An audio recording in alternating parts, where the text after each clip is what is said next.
When you constantly find yourself reading, there comes times when you find a book that just really sticks in your head and you just can't stop thinking about it. And today's topic is about one of those. This book caught me completely off guard and it still sticks in my head. I still think about it. I can't express enough how much this book lives rent-free in my head. But I'm going to talk about it. I'm going to put it under the microscope. We're talking about Tinder by Beth Hetland. So stay tuned and watch this video until the end.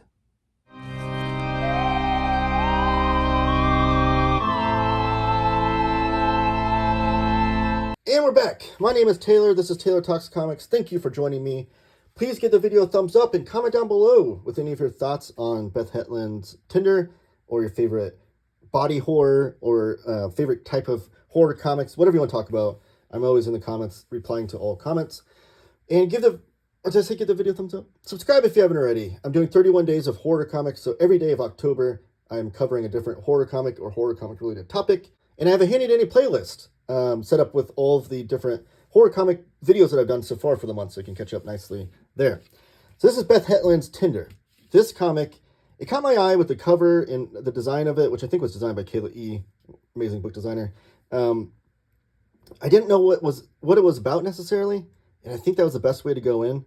So if you want to experience that as well, I guess maybe pause the video, mute the video, and then go read it, and then come back afterwards, because I am going to I'm not going to spoil the story, but I'm going to spoil the how it's told, I guess. But really beautiful designed book. It's a nice little thin hardcover with Tinder in big letters there with the great Fantagraphics logo. Here's the back of it, and the in papers, I think they're the same on the front back. Really great in papers. And this is also an autographed copy that I found secondhand. I don't know if the subject matter itself maybe put off that person, or if I don't know what happened, but I'm glad it came into my hands, because this book, like I said, it's one of my favorite horror comics that I've read, and it lives rent-free in my head. And I actually haven't read it a second time yet, because I'm kind of afraid to, but I also very much want to. It's one of those things where it's like the way you experience it is that you, it's very unassuming at first. It just seems like a typical like love story, not rom-com, but kind of romantic story at first. But then you start to see like these issues, because Carol Ann's your main character here. Start to see some of these issues that she's having in her relationship. She wants a perfect husband and a perfect marriage and a perfect family with she's pregnant, so they're gonna have a child, and she just wants everything to be perfect. And you're just like going through like, okay. And there is these like pages here where she's like ripping off her skin, like this hangnail, and it's like, oh, like what's going on here? And you're just like, okay, move on. And just keep going through. And it just like sets you up for this. Towards the end, it's just mind-blowingly in the body horror aspect, it's just amazing. So Carol Ann is trying to control everything in her life. She wants everything to be perfect.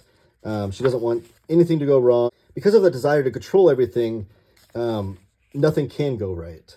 And you can't have everything be perfect, because no one's perfect, right? And it's such a powerful story as well, as far as just like I think like for feminism and just like the way it's told from the perspective of a woman. It's written and drawn by a woman, and it's done in this genre that, especially even the subgenre of body horror that you don't typically have being told by a woman, which I think adds another kind of power and strength to the story. But you can see that she's still trying to make her life perfect, but then towards the end, and I don't want to spoil too much back here, they're still having issues with her and her husband. And you get all these color pages, which are just like these kind of like surreal nightmares that the Carol Ann character's having, or like surreal visions that she's having. And she starts to go kind of manic, kind of monstrous in these aspects. And I kind of love that too. It's like black and white when the real world stuff's happening, but then when it goes into the tinges of the horror aspects or the surreal aspects, then she brings color into it, which is another level of the artwork that I love from Beth Hetland in this story. And just like this, like you're looking at this grate with meat coming out of it, and just, oh geez, like the stuff that you're just looking at, just makes you uncomfortable. And I love that kind of body horror and surreal horror aspect. It's like very David Cronenberg or David Lynch, two of my favorite directors throughout here. And just the panel layouts and things. Like I want to read more Beth Hetland comics. I hope that she keeps making comics, because this was really mind-blowing from an art aspect and a storytelling aspect. But then she goes through, and you can see that she's drawing over these pregnancy tests. She's trying to control the fact that she is pregnant. She's trying to convince everyone that she is pregnant. And then, literally, becomes the body horror aspects. And it just takes a turn. And I don't want to show off everything. There is some self-harm, too. I should have gave you that warning ahead of time. But just a story that just sticks with you. The fact that it feels so normal with these well-written characters from Beth Hetland, and then it builds into this off-kilter, unhinged kind of storytelling with this body horror. It's really, really a beautiful story. And just in the way that it's written, and the way that it paces itself all the way through towards the end, I can't recommend it enough. I really can't. If you can stomach some of the body horror and like the self-harm aspects aren't too troublesome for you, which if they are, I totally understand.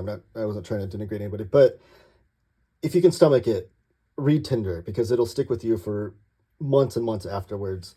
And can't recommend it enough. And this is the first Beth Hetland comic I read. I think it's her first like published work with a major publisher, at least. I think she does mini comics and things, but I need more Beth Hetland comics in my life too. So I'm hoping that she does more and it does a follow-up to this. But thank you guys so much.